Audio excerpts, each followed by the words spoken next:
Keeravani sir గురించి మాట్లాడదాం. Of course నాకు చాలా హేట్ వస్తుంది దీనికి మాత్రం, and I'm ready for it because I don't care. Personally నాకైతే నెగటివ్ కామెంట్స్ రాలేదు ఆయన దగ్గర నుంచి. బట్ సెట్ లో ఎలా మాట్లాడతారు, అసలు ఏం చెప్తారు అనేది నేను ఇక్కడ చెప్తాను. పాయింట్ నెంబర్ 1, మెలోడీస్ పాడిన వాళ్ళకి మాత్రం వాళ్ళు ఎలా పాడినా కూడా నేను ఆటోమేటిక్ గా మంచి స్కోర్ తీస్తాను. ఆయన నోట్తో ఆయనే చెప్పారు. So he's very bias towards melody songs and his compositions. ఎలా పాడినా కూడా మార్క్స్ వేసేస్తారు. అయినే కాదు, అక్కడ ఉన్న సునీత గారు, చంద్రబోస్ సార్ కూడా, వీళ్ళందరూ కూడా అంతే. వాళ్ళ సాంగ్స్ పాడితే మాత్రం స్కోర్స్ ఆటోమేటిక్ గా మంచిగా వచ్చేసాయి. సో ఇది పాయింట్ నెంబర్ 1.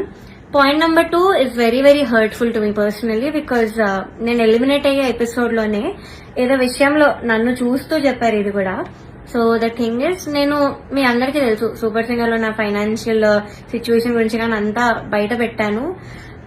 సో దానివల్ల నేను కొన్ని వెడ్డింగ్ షోస్ అలాంటివి చేయాల్సి వచ్చింది. సో ఈ పాయింట్ మీద సార్ మాట్లాడారు. ఏమన్నారంటే అసలు వెడ్డింగ్ షోస్ చేసేవాళ్ళు నా దృష్టిలో సింగర్సే కాదు, నాకు చాలా అసహ్యం, it's like you're disrespecting music అని ఈ మాట అన్నారు. చాలా చాలా బాగా అనిపించింది. అదేంటి అంత స్టేజ్ లో ఉన్నాయని ఇలా మాట్లాడారేంటి అని. సో ఇదొకటి నన్ను చూస్తూ మాట్లాడారు ఇంకా. So it was very hurtful.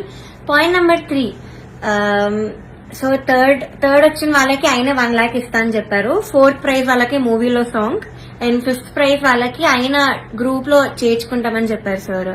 So ఇది ఎలా చెప్పారంటే, 5th ప్రైజ్ వచ్చిన వాళ్ళకి నా దగ్గరకి కొంతమంది రోజు వచ్చి చాకరీ చేస్తూ ఉంటారు, వాళ్ళ ట్రూప్ లో జాయిన్ చేసుకుంటా అని చెప్పారు. ఇలా చాకరీ అనే వర్డ్ వాడారు.